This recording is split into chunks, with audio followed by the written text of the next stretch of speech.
everyone. Today is Tuesday, June 15th. I am Rick Bensignor, and welcome to this week's In the Know Trader Show. On tap this week in our trader education portion, we're actually going to talk about sector weightings, the macro sector weightings, and make sure you understand them because there's a lot to understanding. In our market overview, we'll take a look at the Russell 2000 this week, the GLD ETF for gold, which is pulled back a little bit from gold being at $1,900 an ounce. So we'll take a look at the key levels in GLD. And we'll take a look at Kathy Wood's ARK Innovations Fund, ARKK, because lots of people look to that these days as part of the benchmark for how technology is playing, especially the more aggressive part of technology. So we'll look at that. And then this week in our sector analysis, we'll take a look at the consumer discretionary sector, and we'll get to as many of the below names as we can. So that's our show. So let's move along. To sign up for my weekly ETF Tactical Trader Report, which comes out Thursday nights, go to intheknowtrader.com. That report looks at, gives you always a macro view of what's going on in the S&P 500, bonds, and typically gold, and what are we missing in there? The dollar. We give you a new ETF to trade each week, and we go through every ETF position that we still have open until it gets closed out. So I frequently move up sell stops as our profits grow, and so we update everything until we get out of the position. The other report we do each week is the 7-11 monthly Spider Sector ETF report. This aims to beat the S&P 500's performance by being in no less than 5 and no more than 7 of the 11 macro ETFs at any one time. As of 10 months that we have a track record on this so far, going back to August 1st last year, we are outperforming by 3.41%, which is a very healthy outperformance of the S&P. So we've got 2 months, this month of June and July, to go until we finish our first year. And that again comes out monthly on the last day of the month that it's finishing, so that you know how to set up your allocations in those macro Spider ETFs for the start of the next month. My email address, rick@intheknowtrader.com. Thank you for the emails I get every week, often about this show, questions about what we do, and just how to get more information on the type of reports we write. So that is that. And let's move on now. Let's start kind of taking a look at the sectors, and we'll look at a slide that we often do. And this is from StockCharts.com. This is their perf chart, very nicely lays out in bar chart type fashion the returns of the S&P macro sector Spider ETFs year to date. So on the far left side, we have the SPY in the red bar up 14.11% on the year, and then you can see the performance of each of the 11 Spider macro ETFs. Clearly, energy, the big winner this year, up 47%, followed by financials and real estate, both up about 26% or so. And then you've got communication services at just over 19%, materials at 18%, and so on. Smallest returning Spider ETF is consumer staples, up 5.68%, followed by utilities at 6.45. So, when I look at this, you see that 5 sectors are underperforming, 6 are outperforming. 3 of the 6 that are out. In fact, I'll even say that 1, 2, 3. I'll say 5 out of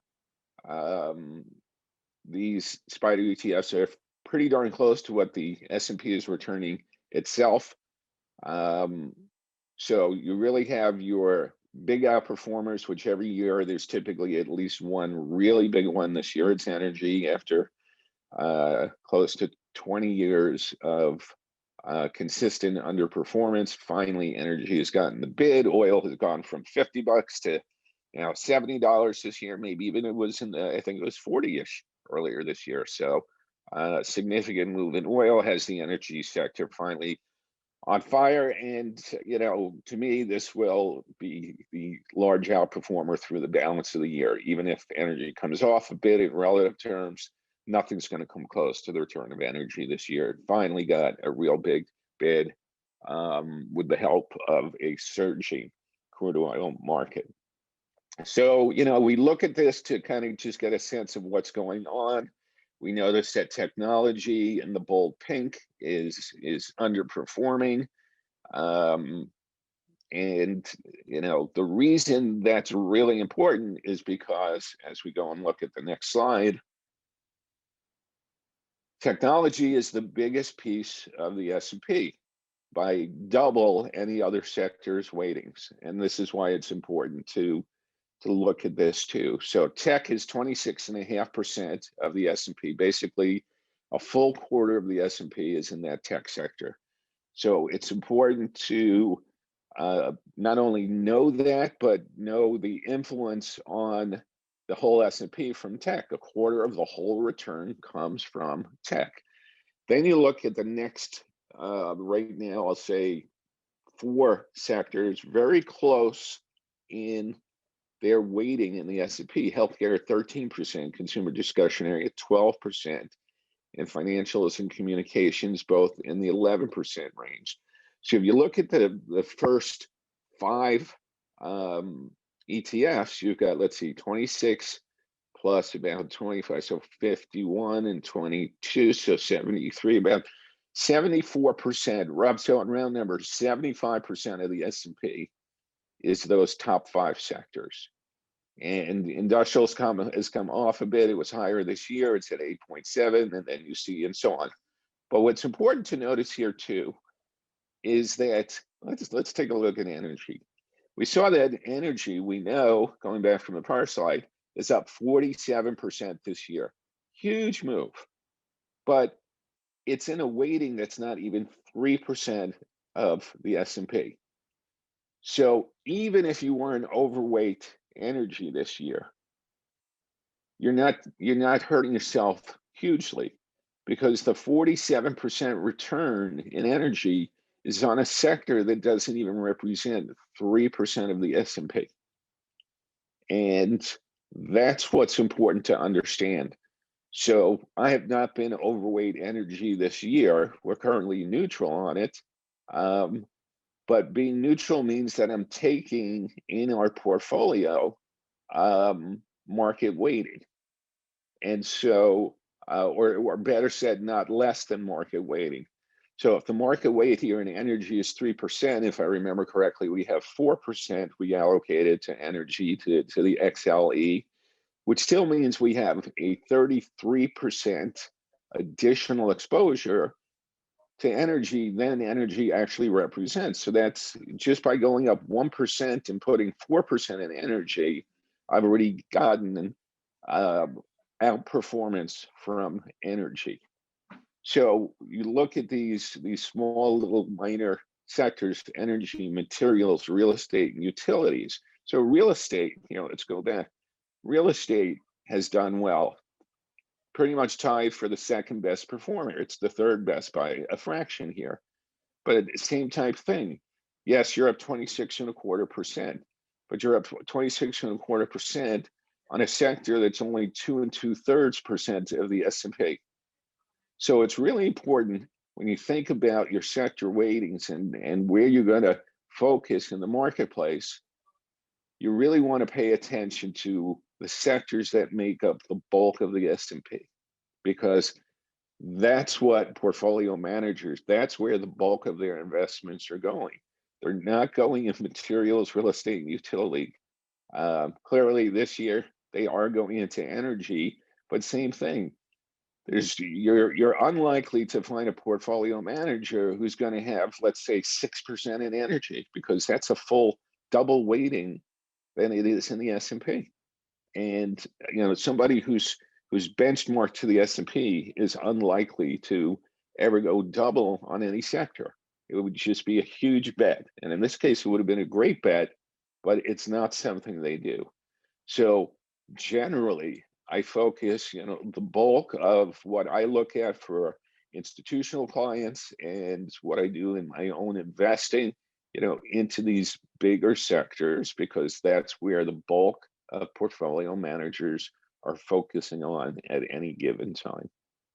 And even, yes, I own some XOP for myself. I still own Chevron, which we talked about last summer, I think, when I got into it at 75.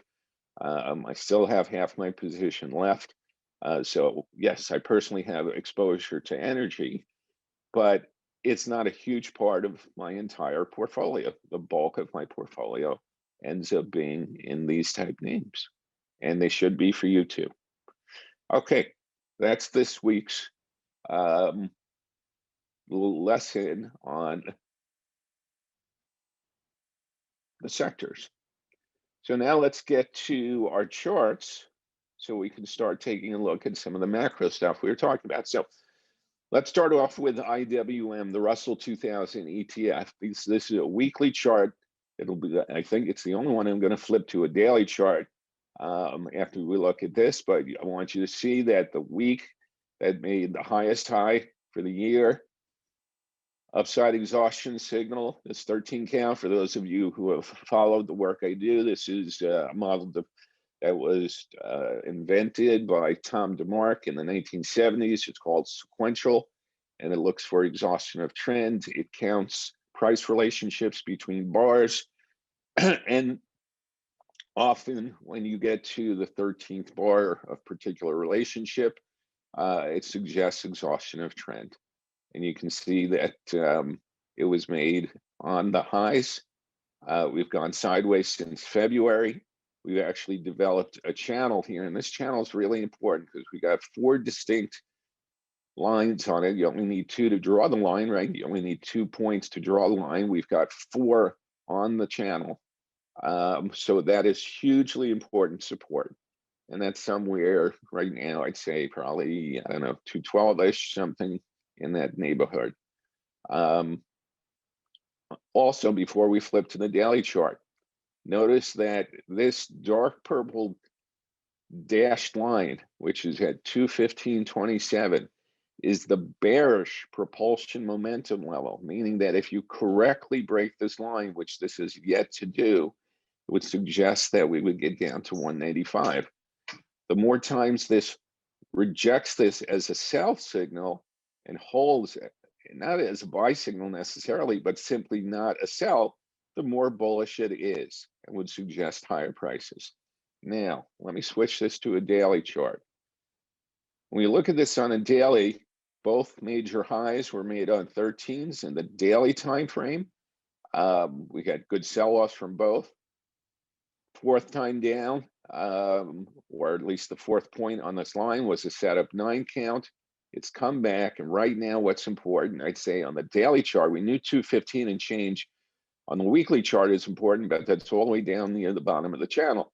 Right now, 226.98, so let's just call it 227. That's where the new bearish propulsion level kicks in. If properly broken, would suggest we get down to 220, 219.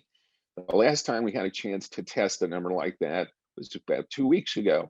You'll notice the market went right to it and held. So instead of getting a bearish signal by going beneath it, it actually held and moved higher. So if we hold around 227, I think that we'll ultimately get to the top of this channel and hit targets north of 238. So look for 227-ish to hold. And if it doesn't properly break, and again, to properly break something is a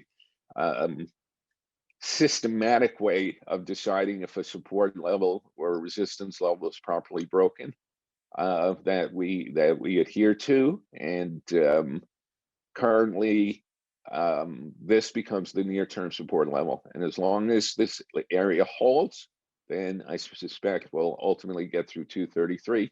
And as I say, get up to 238. That's the Russell 2000. And of course, you don't want to break this line that's got 4 points on it. Let's look at what we say, gold, GLD. So gold had been moving up nicely for months. We actually caught the lows in here. You've already hit the propulsion full exhaustion level on the upside to this most recent move. Gold stalled a little north of 1900, 19, I don't know, maybe 15, 1920 or so. And the actual gold futures was the high of the move. We're pulling back. Notice we broke out through the downtrend line a little over, I guess, what, five weeks ago or so. The pullback to that line happens to be darn close to where this 169.78 level is. What's that? That's the bearish propulsion level that's now active. So let's blow this up a bit more. So as long as this level holds and is not properly broken, so it can break intra-week, it's how it breaks it. And it takes a few weeks of understanding price action to know if this is properly broken. My guess is this is the key support. If you're long gold, you want to see hold on Friday closes, and without trying to confuse you, it can break beneath it even on a Friday close. It's how it breaks beneath it that's the important thing. And as long as it holds it properly, and subscribers understand this process fully, then that's the place you'd want to buy gold for. Ultimately, I think it'll be a test of the highs. That'll be at like 194 and change, which is just above all-time highs. So I'm still a fan of gold, and I'll be looking to buy the pullback myself if it gets down there. That's gold. Last one we'll take a look at in the macro is Cathie Wood's ARKK. This topped on a 13 signal. Now this is a sister model to sequential. It's called combo. This is the aggressive combo setting. So it's a slight alteration that gets the signal often coming in faster. It did mark the high. When that high was marked and we had this down bar here, I told institutional clients we're going on 98.20. The low of the move, 97.22. So we properly identified where this was going to and have been bullish since. Now, so far we have a weak rally if this week's high stays the high. One is it hit the propulsion exhaustion target, these blue triangles. Two is it hasn't even done a 38% retracement of the move down. So that would be considered a weak rally. But in the scheme of things, I still think this low here is likely the low. And that tech and the names that she has gotten into, and again, she's a big fan of Tesla and some of these real growthy Netflix, the real growth end of technology, the game changer type of technology she's in. And one of the, I must say, one of the nice things that Cathie Wood does is if you go to her website, she'll tell you within 24 hours of what she's just bought. No other fund does that. So she's completely open about what she's invested in at any given time. And I give her a ton of credit for doing that, because everybody else only likes to share once they're fully in their positions. And then they want you to know so that you can tag along with them and push the market higher. Cathie, lets you know right away what she's doing. And like I said, I give her a ton of credit for it. So big pullback, stops exactly where we think. Now gets, a pause against propulsion exhaustion from this recent up move. I'm focusing on 110.64 now. The bearish level, if this properly breaks, then it would say you're getting down to 102. Either of those within this week or the next couple of weeks are going to be important levels, because it's also unrelatedly matches up to where the cloud is, the top of the cloud. So if I'm right that we're not going lower than that 98 or that 97.22 low, then you want to buy a pullback here for a move that, I think ultimately probably goes to 136 or something like that, and possibly higher over time. Cathie will tell you it's going way higher in the next 5 years. I don't know, but right now I'd say I don't mind thinking about buying a pullback to 110 and 102 if that opportunity arises. All right, and now let's take a look at, we talked about consumer discretionary. It's the third largest sector. So let's look at the big names there and we'll work our way down. So Amazon, huge, let me think. Amazon is, I believe, about 25% of the XLY, and Tesla is about 12 or 13 or even 15. So you've got, I think you've got 40% in those first two names of the whole XLY. So if you're going to buy XLY, you better know what Amazon and Tesla are doing chart-wise, because they're 40% of, two names make up 40% of this ETF. Here's Amazon, peak last August, aggressive sequential 13, got a standard 13 here in January, both really good sell signals, or certainly at a minimum upside exhaustion signals. The all-time high 35.52 from last August, we came and got awfully close to it in April. Actually, look, 35.54. I think that, did I take out 35? So it did make a slightly new high by $2, pulled back. You could look at this as pure, look, if I put a trend line here, you've got kind of 3 weekly lows right down here near 2,900. Right now, 2 highs at around 35.50. It's pure sideways trading action. If I took the cloud away, I'd say, you know, it's pure sideways, and if it came back down here, you'd want to be a buyer. I'm not sure it's going to come back down there, and that's because of the cloud. So when I put the cloud back, the last time down, or let's just say in March, hit the top of the cloud, and we got close the last 2 times. The top of the cloud is moving higher. We're basically climbing up the top of the cloud on these sell-offs. So even though we're sideways, we went sideways enough for the cloud to catch up to us. Now that it's there, to me, it would suggest we're going higher, and that whether it's later this year, which it may or may not be, I kind of tend to doubt it, just because I wouldn't expect that much move out of Amazon in the balance of the year, because I don't think the market's going up so much more. But whether it's this year or next year, Amazon, in my eyes, gets to 4,000 and tests this level up here with a stop potentially at 38.10 before that. On the downside, again, you've got, you know, really important support near 2,900. If that breaks, then look for the bottom of the cloud to be tested at 25.70-ish. So those are your key parameters in Amazon. But again, I kind of just like that we get close to the cloud and we find support. So even though, well, we're not quite mid-range, we're a little north of mid-range, I give the edge to the bullish side here. All right, Tesla. Tesla peaked on a setup 9, go sideways, make a slightly higher high, then, you know, is corrected. This should come and touch the cloud at some point. We can go sideways, and by July 1st or so, we're going to touch the cloud. You do have the chance of the double bottom somewhere near, where is that, 545-ish, give or take. You certainly have a downtrend line that is active. So pay attention to these in between. It's pure trading for short-term traders, nothing else to do for position traders.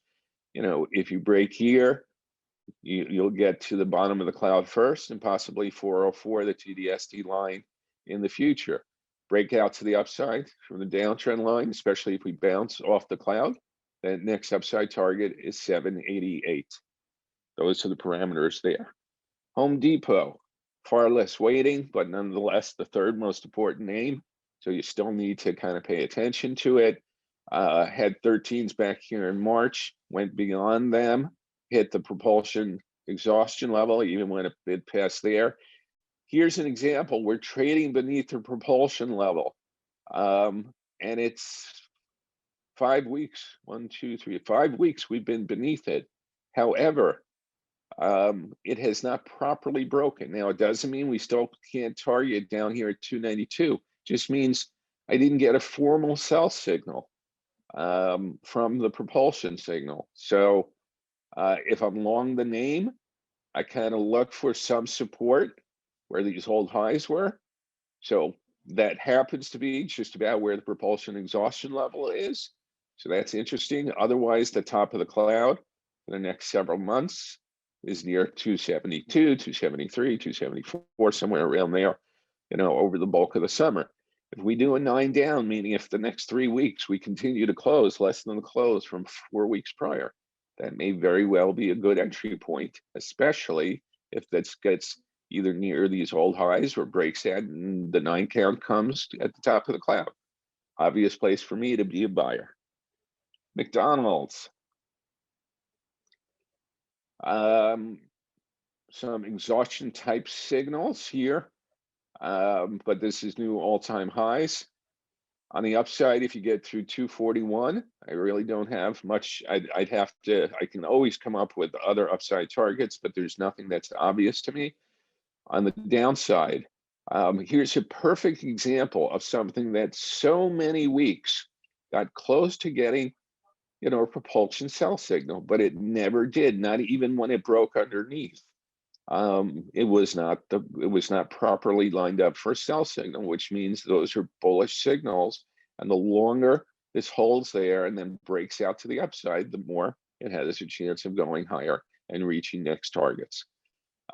Here, next key level is 213. Let's call it 214, and then that same thing, top of the cloud for months going forward. Nike, these are the Class B shares, if I'm not mistaken. Yeah. So your standard, NKE, excuse me, ticker.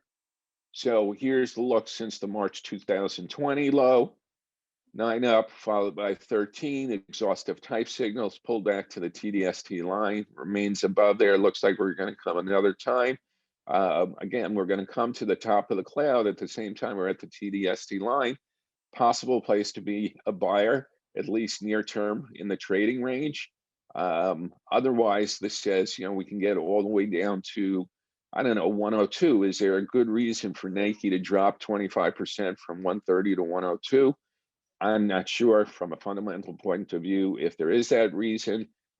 So pay attention to, activity near 125. We're only at we're at 130. So it's close. I think we're only going to have time for one more. Here's Starbucks.